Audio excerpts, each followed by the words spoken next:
Welcome home to St. Anne's.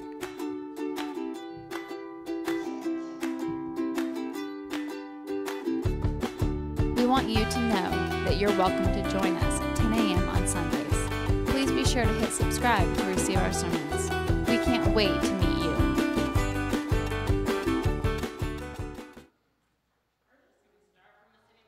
Because let's be real, we all know where it's headed. All right.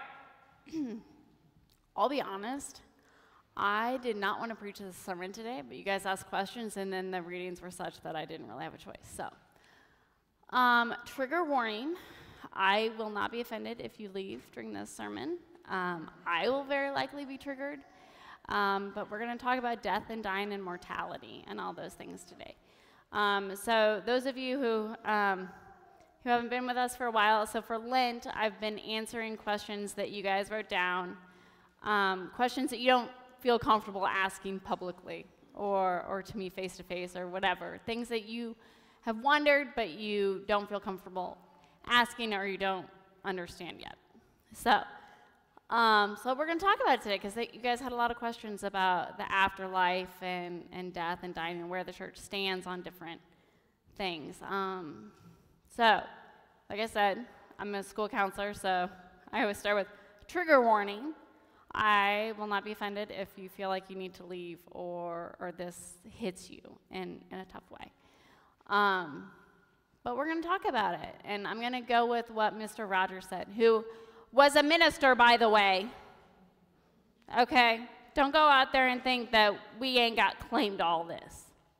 Even Mr. Rogers is one of us. I mean, a Presbyterian, so.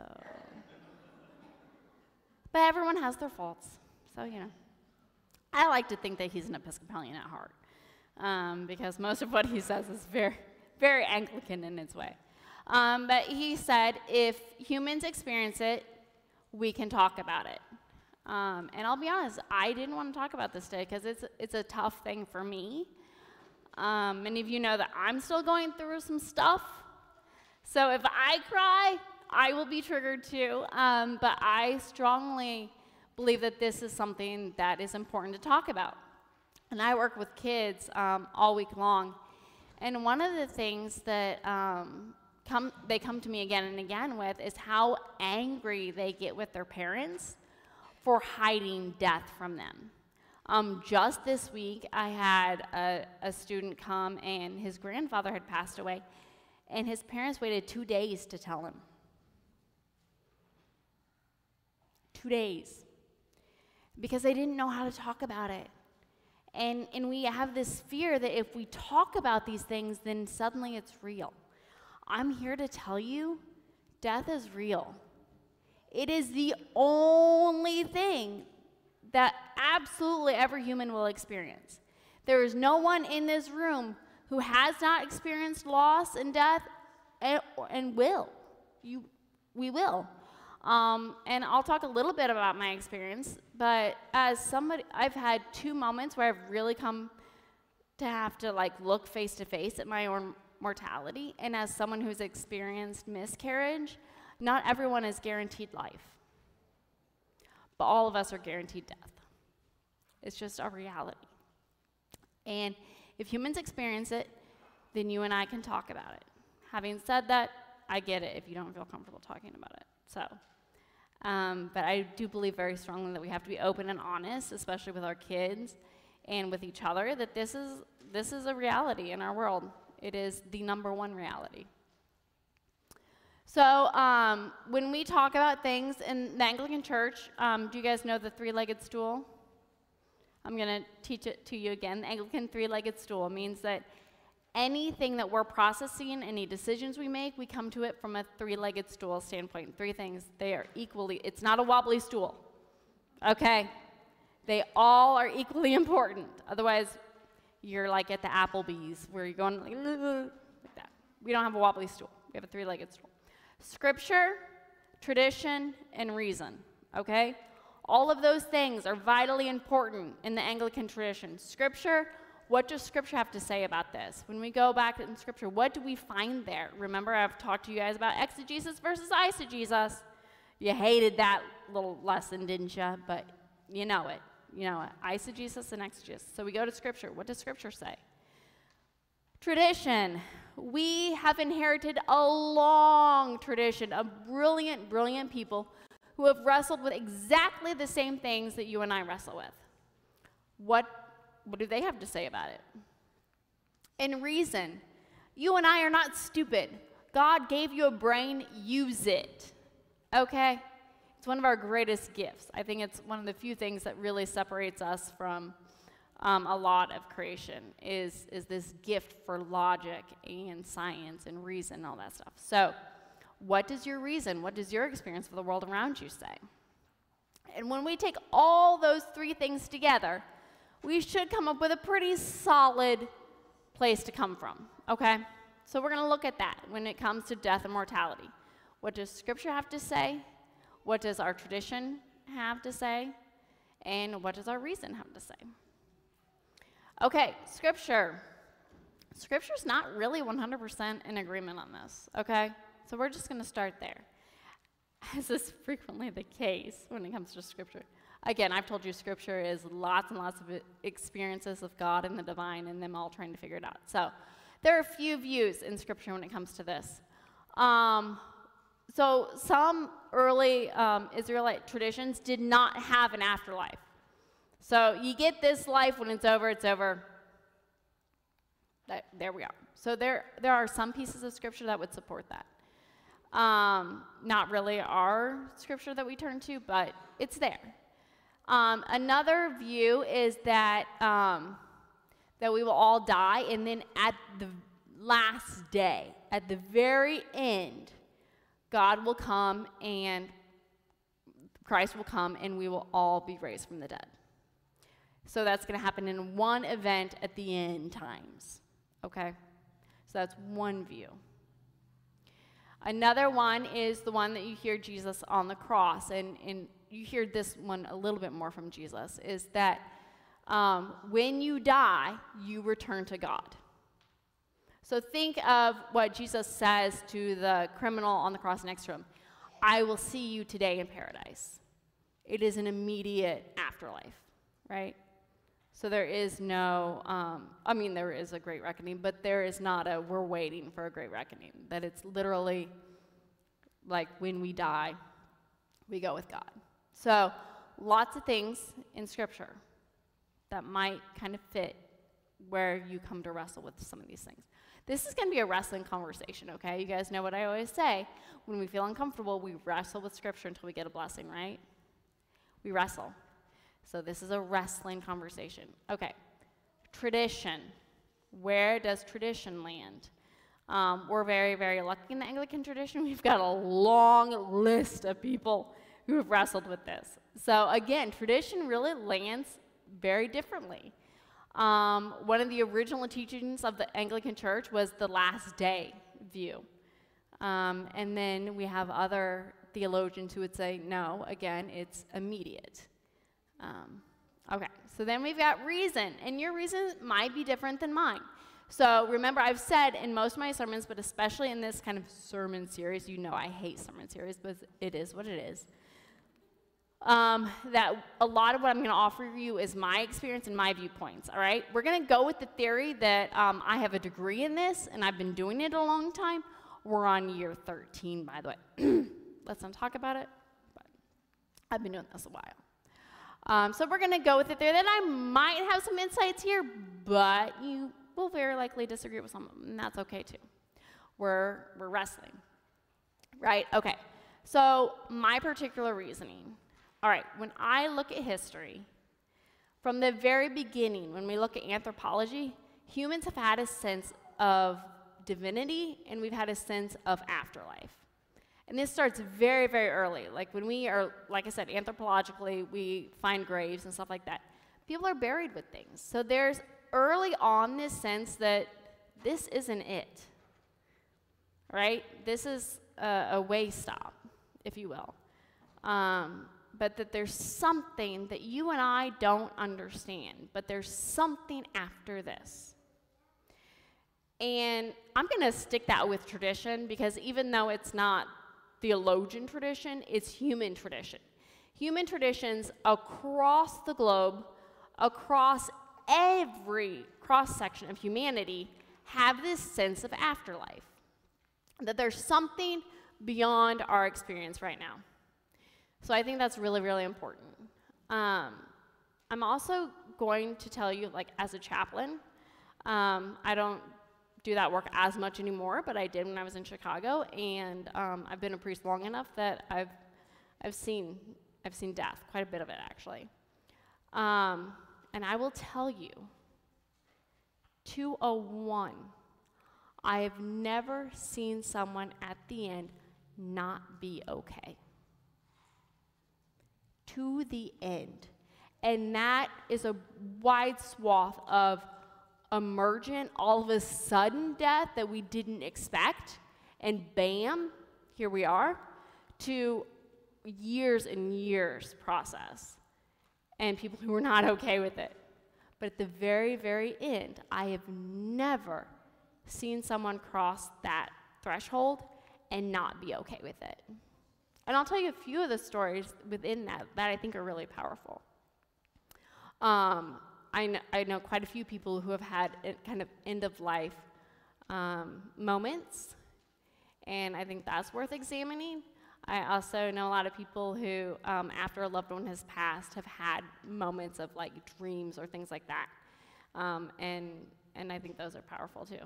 And while I get it that there's a part of our brain scientifically that helps us process and deal with trauma and loss and things like that, I think there's something here. I'm going to go to Shakespeare. I'm going to slaughter Shakespeare, but you know I love Shakespeare, right? There is more in heaven and on earth, Horatio, than is explained in your philosophies. Dreamt. Okay. Oh, see, thank God. See, I've got some ELA teachers in here, and I'm like, oh, God. You all know literature better. I love literature, not my gift, but I love it. So I go to it, and she has to correct me every once in a while. And she's like, that's not quite how that one went, but okay. But, yeah, close. Okay, so this is not a favorite story, it's kind of a sad story. But I think it's powerful. I mean, there's no gift quite like being with somebody at the end. So I have lots of hospital stories. If you ever want to sit down over, I mean, I'm a whiskey, scotch drinker. I would say beer, but keep your beer to yourself. Send the scotch my way. But one of them was I came in, I'd gotten a call. So like when you work in a hospital, you carry a pager. It's like the only sector of society who is still attached to pagers. It's literally the saddest thing ever because they're the most like in front of everything technology-wise, but here you are carrying a pager like it's 1999. Anyway, so my pager goes off, and I go, and I walk in, and the person says, "Who's with you?" I said, "Nobody. It's just me. It's night. It's just me." No. There's somebody with you. I said, "No, there's somebody with me. It's just me." "No, I see somebody with you." And at that point, when somebody's dying, let me just give you a piece of advice: you don't argue. All right, because we're not looking for like fixing people when they're dying. You're like, okay, yeah, sure, whatever you say. But there are certain things that we see again and again with people who are actively dying. We see water imagery. They'll often reference water in some way, which I think is really powerful, seeing how that's our birth story, right, is water. We will hear stories of light, of beauty, of other people, people that have passed before. So whether or not you believe in the technicalities of it, I will tell you there are enough stories, and I've sat with enough people that I'm not here to argue it, okay? So the other things in Reason, so we see these kind of things again and again and again in Reason, and in stories and people's experiences. The other thing is I will tell you a couple of my stories of kind of my own moments of mortality. One, when I was diagnosed with MS, I love the medical world. I really, truly do. I mean, I make fun of them a lot with their silly pagers and whatnot, but here we are. They said to me, yeah, there's something on your brain. It's either a brain tumor or MS.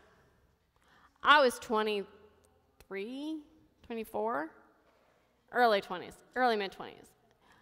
And I've been around medicine long enough, I happen to know if you're in your mid-20s and you have brain cancer, it's not good, okay? It's not gonna go well. And I was newly married, still in graduate school, newly married, and I remember my husband still being asleep and me like sitting there in the dark of night. And I'm a seminarian, by the way. I literally like eat, breathe, and drink all this stuff, right?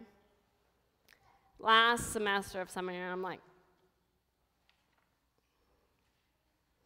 am I okay with this? I mean, I preach it, I talk about it, but where do I land on it? And so that was something I really had to wrestle with in that moment. The second one, and my husband will tell you, I'm on a constant attempt at dying. Like, I have a habit of just getting myself into accidents and doing stupid things. But I'm only in the two big ones. The second one is when I was giving birth to Caroline. And many of you were kind of in the picture when Caroline Elsa decided to make her appearance very early and in a very dramatic fashion. She's been dramatic ever since. My pregnancy was dramatic, and here we are, almost 9 years later, 9 years and 1 month. I know. Y'all are like, have you been here that long? Yes, I've been here that long. So I hemorrhaged. And I wasn't supposed to be in labor. I thought my water broke. And they're like, are you sure your water didn't break? I was like, I don't know. And they look at, I'm hemorrhaging, like bleeding out. If you see somebody in the medical world panic, you should panic. Okay, that's your sign.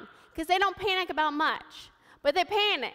And they're just going, oh my God. And she runs across the room and she pulls this lever and the entire hospital erupts. And they leave my poor husband there to watch because I go straight into ER and they're like running. People are running. Like everybody in the hospital shows up, right? But they leave my poor husband there with the nurse come in and be like, we need you to count the blankets and stuff to see how much blood was lost. And I'm in the ER and they're screaming because the only time they will not put you under is when you're having a baby. It's like the Aztecs, you know? They would you'd be like dead and they'd rip your heart out so you could see it beating. That's kind of what it is when you have a baby. It's the only time they're like, yeah, it's fine. We'll just let them be awake for this. So I hear them screaming with the blood bank. They're screaming at each other. There's just yelling going on. I'm like,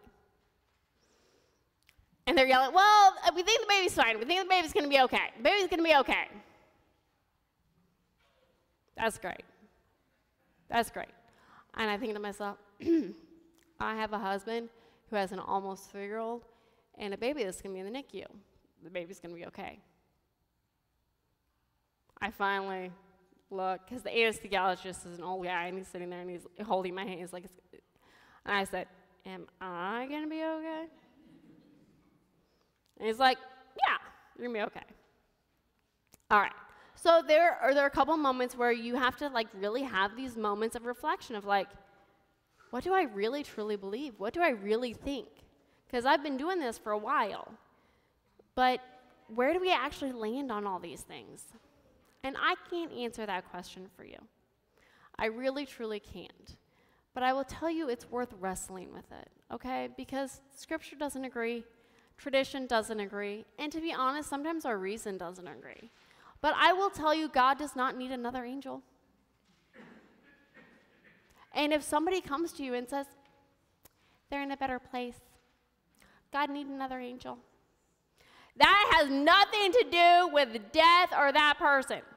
That has to do with the individual who said it and their discomfort and their inability to deal with the trauma and reality that death is. And death is hard. Death is hard. It's hard to watch someone go through that process. It is hard to receive the phone call. And I will tell you about receiving the phone call at 7 in the morning after I just come out of a meeting with parents where my phone had been ringing, but I missed every call.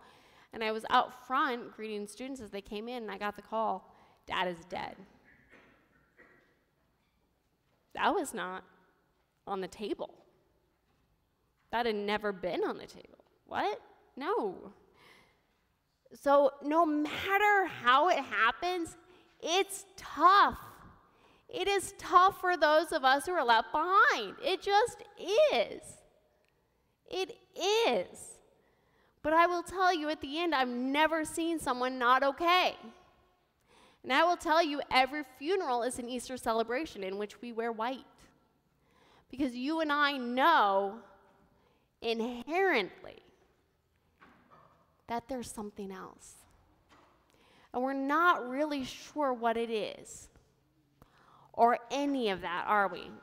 Because we don't know. And there's nothing that causes us trouble like not knowing things. Humans, we like to know things. And if we don't know things, we make it up. And so we spend a lot of time making things up or simply not talking about it. We make up things like God need another angel. We don't talk about it. We don't tell our kids that their grandparent died. Or we don't let kids go to funerals. We do all these things. We don't talk about it. Or my favorite, I mean, I'm a clergy person. I've been doing this a long time. My favorite is there's an opening. Oh, they look like they're sleeping. No, they don't.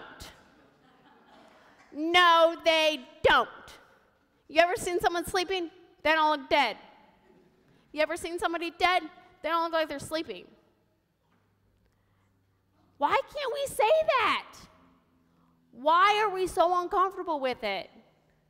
It's because we don't know. And the things that we don't understand and we don't know, we make things up or we avoid it entirely. I'm here to tell you, all humans experience it. And if humans experience it, we can talk about it. We can absolutely talk about this. We don't need to hide it. Because I will tell you, I know some Christians like to talk about the second birth or born again Christians or whatever it is. I don't even know anymore. They got something. I don't think of that. I think of death as us being born again. Because you and I are just traveling in this space in between. We are divine creatures living in mortal bodies. It's just a period of time. In the same way that pregnancy is just a period of time where that little person is swimming around, warm and cozy, we like this period of time. We know it. In many ways, it's warm and cozy. I mean, it's got its traumas, don't get me wrong. But we know it, and we're comfortable in it, and we want to cling to that. But there will be another birth. There will be another birth, and it will be better. Just like, did you know that babies don't want to be born? I mean, you wouldn't think that from my two babies. Because they were like, I'm getting out early. They were in the early out plan. But really, that's not true. In science, we know that babies don't want to be born. They hang out in there. And eventually, the mom is like, there's nowhere for you to go. You got to get out. And there's an eviction notice. I just evicted mine in a slightly more dramatic fashion than most people evict theirs. But there's an eviction notice. What if? And we know that being alive and in this planet is better than the womb, right? What if? What if this is our womb? And what if our next birth leads to something better? And you and I know inherently, in our core, in our DNA, we know that. But we're terrified of it. And eventually, there's an eviction notice. There is an eviction notice. But guess what? It's for our own good. So I can't answer those questions for you. Because I also work in a lot of trauma, and I spend a lot of time convincing people that this world is meant for them, and they need to stay in it. So I'm not here to be like, death is great, let's all die. Okay? There is no Kool-Aid, drink coffee, or don't worry about it, you can drink the coffee, it's fine. Because you and I are divine creatures, meant to be in this time and space. We are meant to change this time and space in which we inhabit for a short amount of time. In the scheme of things, we're not here for that long. It's a blink of an eye. And while we're here, we're meant to make it better. We are meant to love. We are meant to care for. We are meant to enrich and empower. But it's a short amount of time. Don't waste it. Don't waste it. And don't think that there's not a reason that you're in it. There absolutely is a reason for it. But it's okay, because eventually there's an eviction notice. And that's all right. God, that was a terrible landing. How about Shakespeare? There are more things in heaven and on earth, Horatio, than are dreamt of. God, I just need her to say it.